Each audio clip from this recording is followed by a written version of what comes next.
जगातील सर्वात मोठा योद्धा आज रथात हातबल होऊन रडतोय आणि साक्षात श्रीकृष्ण त्याला नामर्द म्हणतायत. हा अपमान आहे की अर्जुनाला जागा करण्यासाठी दिलेली हाक. आज आहे दिवस 41, अध्याय 2 आणि श्लोक 3. क्लब्बैमास्मगम पार्थ नैतत्वयुपपद्यते क्षुद्रम हृदय दौर्बल्य त्यक्त्वोत्तिष्ठ परंतप.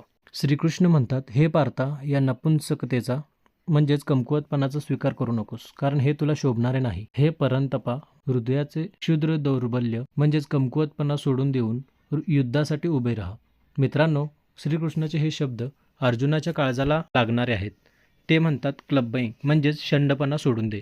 अर्जुनाला वाटत होते की तो दया दाखवतोय, पण श्रीकृष्ण त्याला आरसा दाखवत आहेत की ही दया नाही तर ही तुझी मनाची कमजोरी आहे.